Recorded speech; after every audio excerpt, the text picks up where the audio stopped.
Hey guys, so for today's movie review, I'm going to talk about the new Simon Pegg and Nick Frost team up film that they've done recently called The World's End. It is a film by Edgar Wright, who also directed Scott Pilgrim vs. the World, and I also believe he worked on Shaun of the Dead and Hot Fuzz with Simon Pegg and Nick Frost. In The World's End, you guys, basically Simon Pegg plays a leader of a group that has all these drinking buddies. They go out to all these bars out in this town. I think it's called like New Haven, London, or something like that.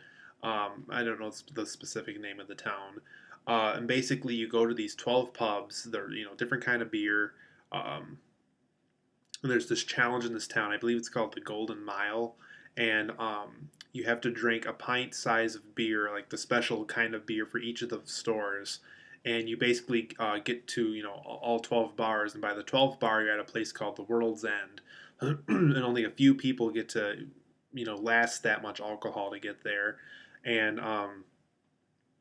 by myth, when you beat the world's end, when you drink the final beer, some type of prize happens. That's at least the myth of the world's end challenge, anyway, this Golden Mile challenge. So basically, Simon Pegg and Nick Frost and the rest of the gang, one of them's played by Martin Freeman, during their young years, they never completed this challenge. Um, but they always thought about completing it someday. And so what they do is several years down the road, they're all adults now. They're pursuing careers.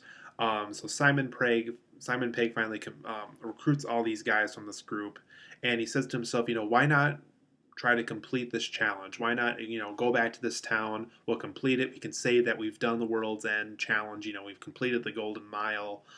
We can live the rest of our lives knowing that we've managed to drink that much beer and complete this challenge at this town. So they all go back and they start to notice small, weird, different things about that they didn't recognize from before, like people not remembering them. They were huge, famous people back when they went to this challenge when they were younger. People knew them by name, by face. Um, people are acting very abnormally. And so after a while, they start to find out that there's some very, without me spoiling it, of course, some very artificial things about this town that wasn't there the last time they were there. And as the movie progresses, there's more and more things about this town and more world threatening things about what this town is going to do if these guys don't make the right decisions throughout the course of these weird situations that they're encountering throughout their time with completing this Golden Mile challenge while they're back in this town. So The World's End, you guys, this is a British comedy, so it's a very different kind of comedy than you would expect from like an American comedy movie. But then again, Shaun of the Dead and Hot Fuzz kind of had that feeling. Personally, the film that got me interested in Simon Pegg and Nick Frost was Paul. It was a film that came out in 2011 where they were like two sci-fi nerds that went on this road trip with an alien, and really, really funny film. It was definitely the film that got me interested in these two comedians. So I was looking forward to The World's End, and I liked a lot of parts about it, but there's a lot of parts I'm going to get into here in a second. Spoiler free, of course, that I really didn't like about the movie, surprisingly. Um, so for The World's End, you guys, for the positives, I think overall this is a pretty fun movie. It's definitely a fun bar film. With a group of guys, they want to complete this challenge. Some of them don't like to drink very much, so you're always going to have the group member that drinks the water in one pub, and the leader of the group, played by Simon Pegg, gets mad, and so it's a fun bar movie for the most part. It does successful as far as being a fun bar film. I think the film is successful with this. Um, Simon Pegg and Nick Frost's performance are once again very good in this. Simon Pegg definitely brings a form of energy to the film that I think really helped the film become more fun. I think he added to that fun comedic part of this movie.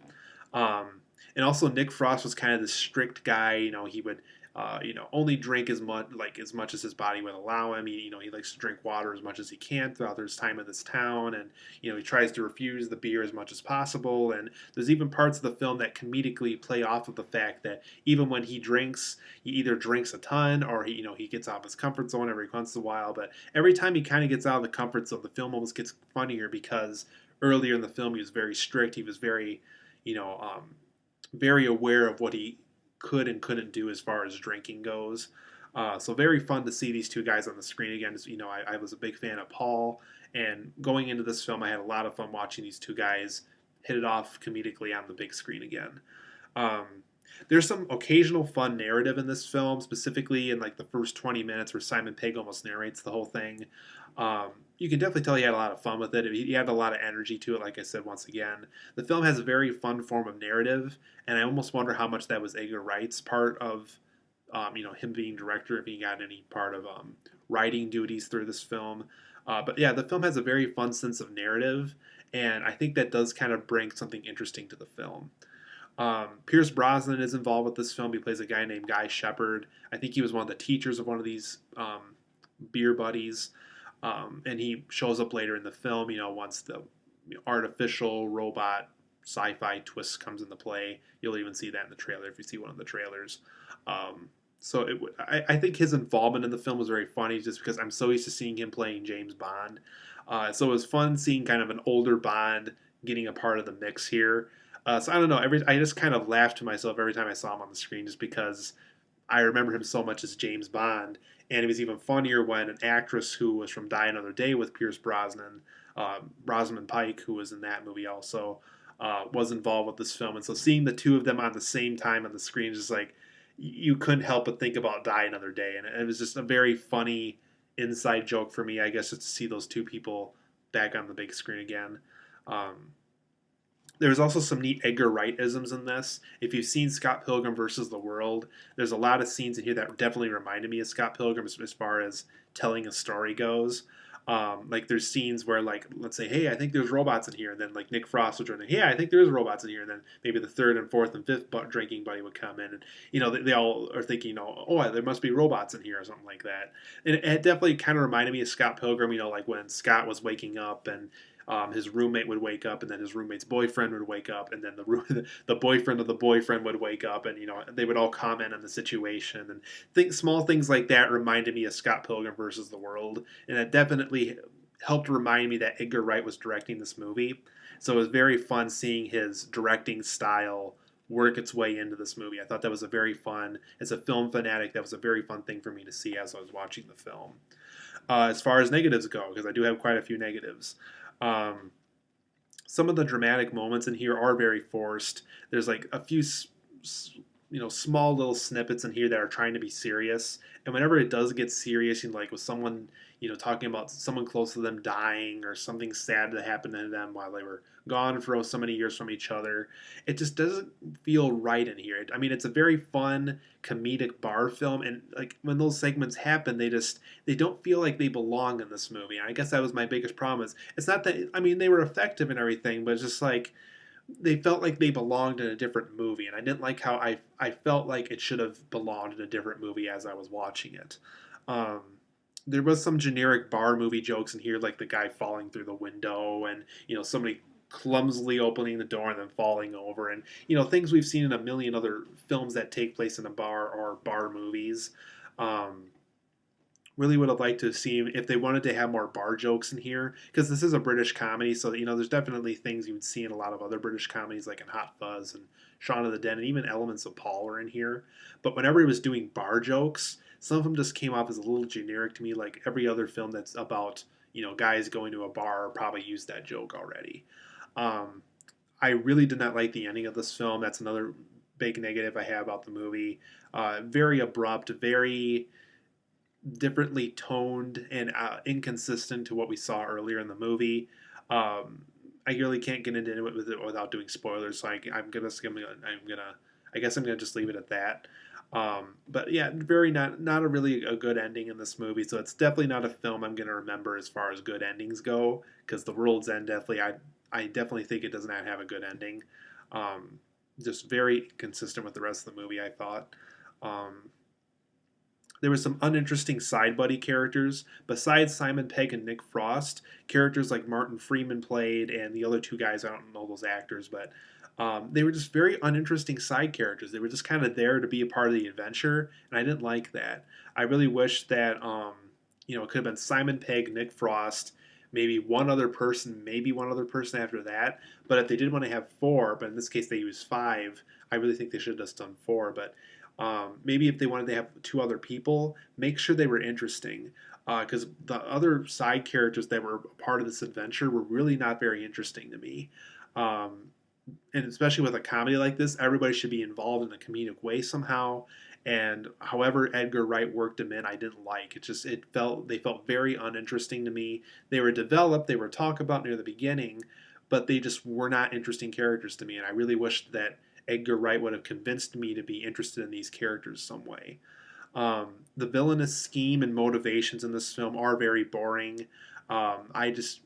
I really don't see where the villains are coming from in this movie as far as taking over Earth goes. So the villains of this film, once again, I really can't recommend the film as far as villains go. Just really didn't like the scheme of the villain in here, and I didn't like their motivations that the villains in this movie had. Um, and also, this film, for the most part, does get too bizarre after a while. There's scenes that feel like they belong in an action movie, scenes that belong in a movie that should have been The World's End, we just like a fun bar movie, which was the part that I liked. Just some serious, really serious moments that feel like they belong in a drama. Um, and then the whole sci-fi thing that was going on, once the twist of the movie happens.